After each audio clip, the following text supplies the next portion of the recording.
आदाब, मैं हूं मुमताज आलम रिजवी और मैं इस वक्त बात करूंगा फिलिस्तीन, इसराइल के साथ साथ अमेरिका की, क्योंकि अमेरिका जिस मंसूबे को इसराइल के जरिए गाजा में नाफिज करना चाहता था, उस पर पानी फिरता हुआ दिखाई दे रहा है, क्योंकि पूरी दुनिया अब मुखालिफ हो रही है अमेरिका और इसराइल के मंसूबे की। जिस तरह से कब्जा करने का मंसूबा था और गाजा के लोगों को वहां से भगाने का एक पूरा प्लान तैयार किया गया था, अब उसके खिलाफ आप देखिए कि 22 मुल्क खड़े हो गए, जिनमें से 3 ने तो बाकायदा तौर पर ऐलान किया है, बाकियों ने भी ऐलान किया है, यहां तक कि बायकॉट का, तमाम तजारत से अपने आप को अलग करने का और सैंक्शन लगाने का भी ऐलान किया है। तो ये एक बहुत बड़ा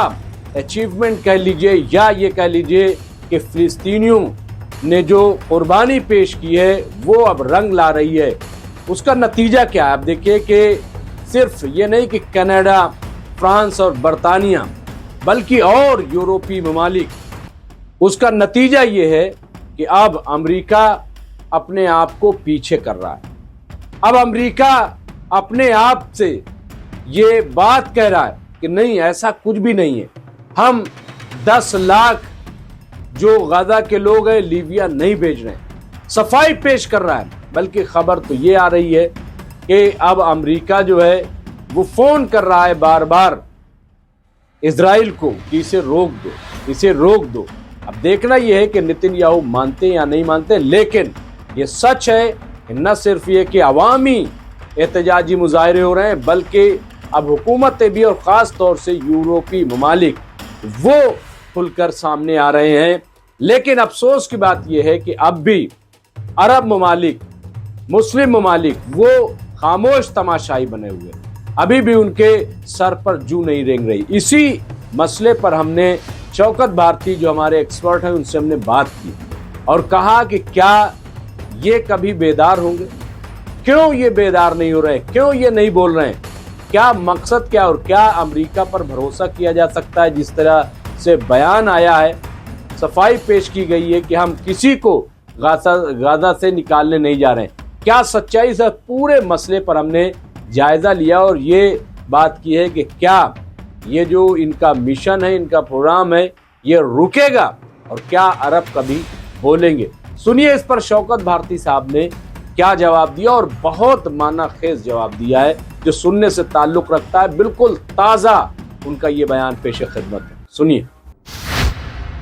मैं इस वक्त जो हालात है शौकत भारती साहब, यूटर्न एक बार फिर लिया है डोनाल्ड ट्रंप ने, फिर वहां से खबर आई है व्हाइट हाउस से कि नहीं, हम किसी को लीबिया शिफ्ट नहीं कर रहे हैं, ऐसा कुछ भी नहीं है, ये कहा जा रहा है। मैं यहीं से शुरुआत करूंगा, क्या ये यूटर्न है, या जिस तरह से अब कनाडा हो या फ्रांस हो या बरतानिया हो या और ममालिक है, उन्होंने बिल्कुल धमकी दी है इजराइल को कि अगर ये आप करोगे तो ये बर्दाश्त नहीं होगा, हम एक्शन लेंगे आपके खिलाफ। क्या ये डर है, खौफ है, क्या है? क्योंकि बयान आ गया है कि हम कहीं किसी को मुंतकिल नहीं कर रहे हैं, जबकि मंसूबा इनका यही है। देखिए, कोई जंगी मंसूबा नहीं, जंगी मंसूबे में इस तरह से घरों को नहीं गिराया जाता कि अस्पताल, यूनिवर्सिटी, कॉलेजेस, ये तमाम चीजों को मिसमार जिस तरह से किया है। और रिपोर्ट आई है 92%, यह अनर्वा की रिपोर्ट है कि पूरी तरीके से मिसमार किया गया है। क्या ये जंगी उसूल है क्या? शौकत भारती साहब। बहुत बहुत शुक्रिया मुमताज आलम साहब। और अभी आपने हमारे कसर टाइम्स ऑफिशियल के जिस प्रोग्राम का जिक्र किया, पाकिस्तान से सीरिया तक आतंकवाद के 4 इंजेक्शन, ये प्रोग्राम मैंने इसीलिए बनाया कि किस तरह से ऑटोमन एम्पायर को गिराने के लिए, किस तरह से डिवाइड एंड रूल करने के लिए पहले ब्रिटेन ये काम करता था, जिसने इजराइल का इस्टेब्लिशमेंट किया अरबों की जमीन के ऊपर, और जब ग्रेटर ब्रिटेन था, जब अमेरिका का वजूद नहीं था। और आज देखिए अमेरिका और ब्रिटेन चूंकि उसी के पार्ट हैं, इजराइल उसी के पार्ट है, तो ये सब मिलकर एक साथ फिलिस्तीन को खत्म करने के प्लान में है। पहले फिलिस्तीन की जमीन पर इजराइल को इस्टेब्लिश किया और अब क्या करना चाहते हैं कि फिलिस्तीनियों को वहां से शिफ्ट करना। और ये कोई नया एजेंडा नहीं है जिस पर वो काम कर रहे हैं, वो एजेंडा उनका बहुत पुराना है। और मैं बार बार आपके चैनल्स के ऊपर और दुनिया के दूसरे चैनल्स पर ये बोलता रहता हूं कि भाई उन्होंने अपने प्रोग्राम को छिपा के नहीं रखा है। उन्होंने इंटरनेट के ऊपर ग्रेटर इजराइल का मैप डाल रखा है। उनके फ्लैग के अंदर एक स्टार है और 2 ब्लू लाइन है। वो फुरात से लेके दरियाए नील तक जो ग्रेटर इजराइल बनाना चाह रहे हैं, और उन्होंने डिक्लेयर कर दिया अपने हिसाब से, जैसा कि आपने इससे पहले अदीब साहब का वो जुमला इस्तेमाल किया था कि बिल्कुल ये बन चुका है, बना नहीं रहे हैं, बन चुका है। और ये अभी अरब रूलर्स ने बता दिया कि ये सब इजराइल के, ग्रेटर इजराइल के हिस्सा होने की वजह से ही इजराइल के खिलाफ खड़े नहीं हो रहे हैं। जाहिर सी बातचीत है, ये अरब कंट्रीज अगर ग्रेटर इजराइल का हिस्सा ना होते तो इजराइल के खिलाफ खड़े होते, मदद करते। इन्होंने मदद नहीं की, बल्कि जो ग्रेटर इजराइल बना रहा है उसकी मदद की। आज भी ब्रिटेन का एक जहाज साइप्रस होते हुए बहुत ज्यादा हथियार लेकर वहां कहां पहुंचा है, इजराइल के लिए पहुंचा है। कल मैंने आपको बताया था कि अमेरिका का एक जहाज जो है वो हथियार लेकर पहुंचा है। तो ये ऐसे वक्त में जब दुनिया खत्म करने की बात कर रही है जंग को, उस वक्त हथियार का पहुंचाना ये खुद इस बात का सबूत है कि गजा को खाली कराने का मिशन बढ़ रहा है। और तकरीबन 35% तक लोगों को उन्होंने खाली भी करा दिया है। 1 लाख से ज्यादा फौजों का वहां दाखिल हो जाना, समंदर के तरफ से, एयर से और ग्राउंड से, चारों तरफ से वहां के ऊपर जाना, घरों को डायनामाइट लगा लगा के उड़ाना। तो लोग किस तरह से भागना, और इतना ही नहीं, महमूद अब्बास जैसे गद्दार के जरिए खुद फिलिस्तीन के अंदर रिवोल्यूशन पैदा करा देना। आप देख रहे हैं इस वक्त महमूद अब्बास ने बहुत गंदा काम किया है।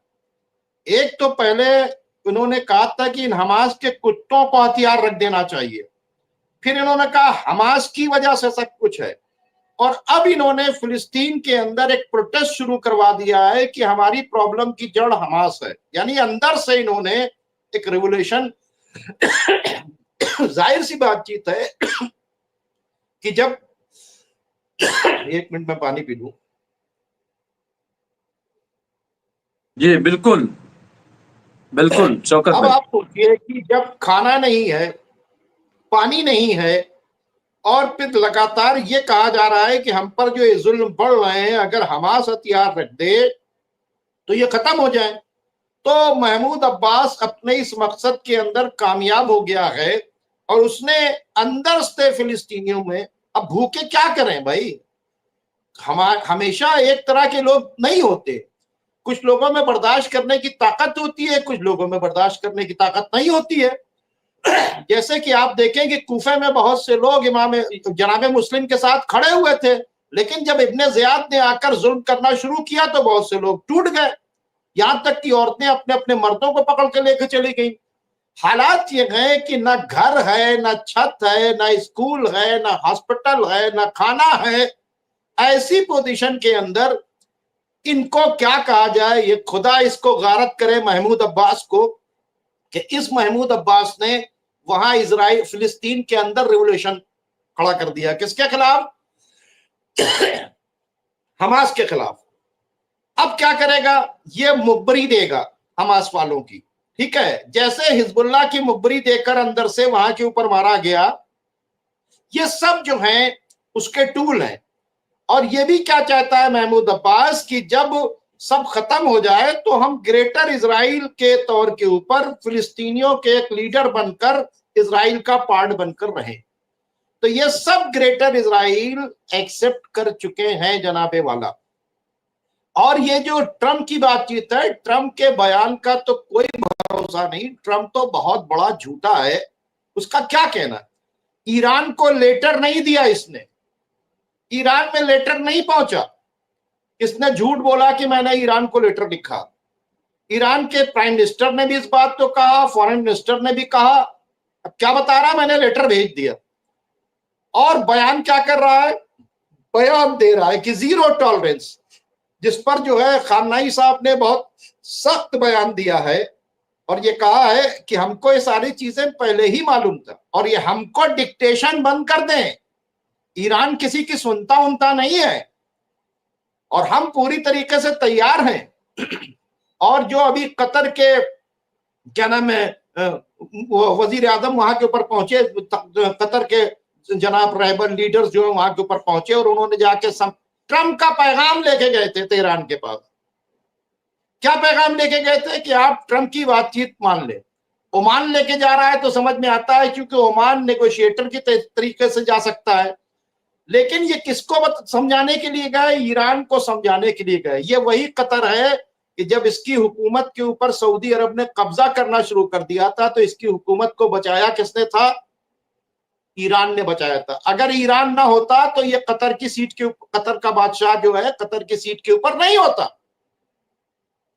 ये क्या है, क्या कहने के लिए कि आप जो है वो वहां से मतलब मान लीजिए अमेरिका की बातचीत मान लीजिए, आका मान लीजिए।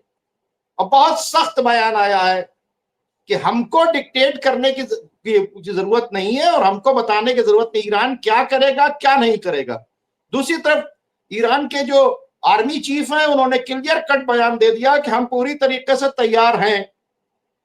अभी बड़े अफसोस के साथ कहना पड़ रहा है कि ये ट्रम्प जो है इसने इराक की गवर्नमेंट के ऊपर प्रेशर बिल्टअप किया। मुमताज साहब, क्या प्रेशर बिल्टअप किया कि जौलानी को अपने यहां बुलाओ, जबकि आपको पता है कि जौलानी इराक में ही अरेस्ट हुआ था अलकायदा के नाम से, उसके ऊपर केसेस चल रहे हैं, वो डिक्लेयर्ड टेररिस्ट है। अमेरिका ने इराक के प्राइम मिनिस्टर के ऊपर प्रेशर बिल्टअप किया कि आप जौलानी को बुलाएं। जौलानी किसका आदमी है, अमेरिका का। अमेरिका ने एक तो उसको बुलाकर उसकी पीठ ठोकी शाही महल के अंदर, दूसरे इराक के ऊपर ये जो अभी अरब लीग की मीटिंग हो रही थी इसमें कहा कि बुलाओ, प्रेशर बिल्टअप किया इराक की सरकार के ऊपर। उसके बाद वहां उलमा सड़कों के ऊपर निकल आए और कहा कि ये मजारों को गिराने वाला, ये अहले बैत का कातिल, ये हमारा नहीं आएगा। और बहुत ज्यादा प्रोटेस्ट हुआ, तब जाके जौलानी रुका। इसके इन सारी बातों को आप देख लीजिए। और फिर अभी जो बयान आया है इजराइल की तरफ से कि हमको 7 तरफ से हमला हो रहा है, और कौन, अमेरिका इसको सपोर्ट कर रहा है।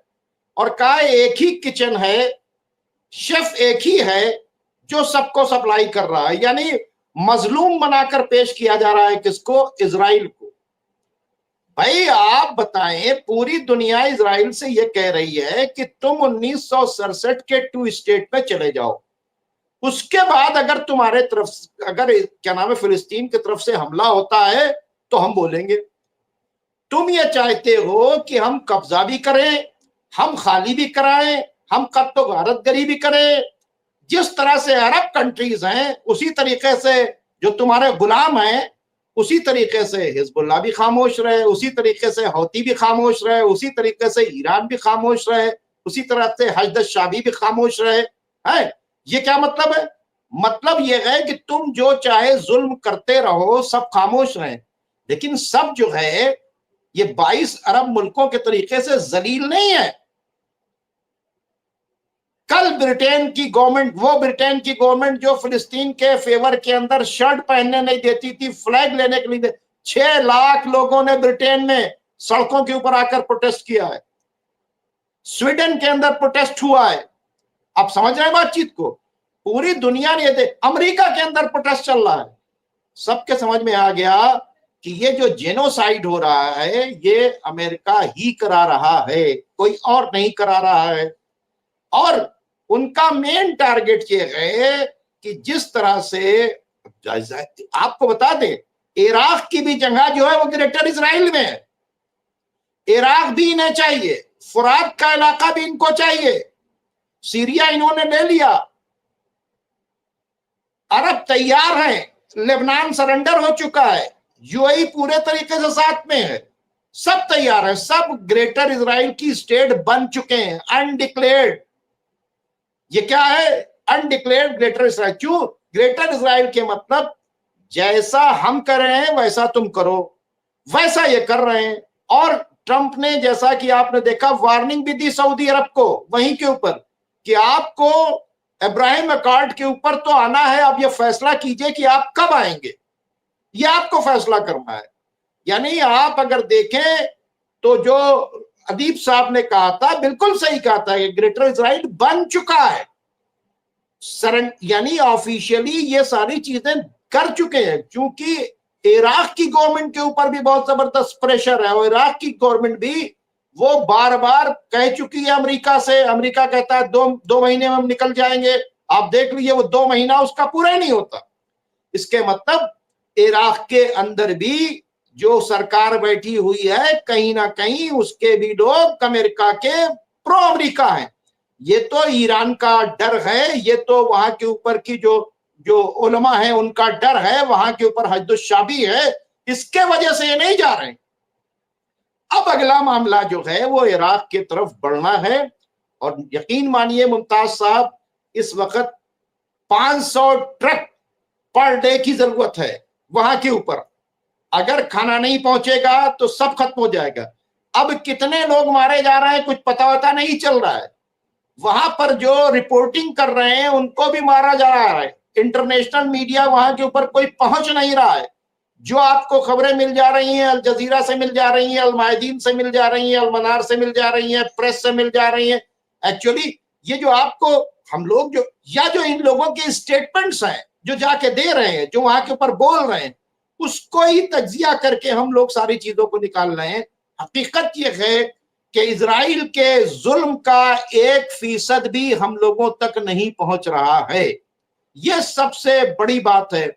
और इतना सब होने के बावजूद अरब ममालिक जो है वो खामोश तमाशा। ये बयानबाजी से कुछ नहीं होगा। अगर ये बयानबाजी नहीं देंगे तो इनकी पब्लिक तो ये कहेगी ये तो कुछ बोल नहीं रहे। ये कहेंगे कि दुनिया हमारे साथ आए, दुनिया कहेगी कि अरब आगे बढ़े। समझ रहे हैं? यही एक खेल चल रहा है। तो नाजरीन, ये थे शौकत भारती साहब जो बात कर रहे थे और तमाम हालात के बारे में बता रहे थे। इसी तरह की खबरों को देखने के लिए, उनके बयानात और दीगर स्टोरी के लिए आप एमएमसी से जुड़े रहिए। बल्कि ज्वाइन अगर आप कर सकते हैं तो एमएमसी न्यूज़ इंडिया को ज्वाइन करें, उससे हमारी मदद भी होगी और चैनल भी ग्रो करेगा। अगर आप शेयर करें तो और अच्छा रहेगा। बहुत बहुत शुक्रिया।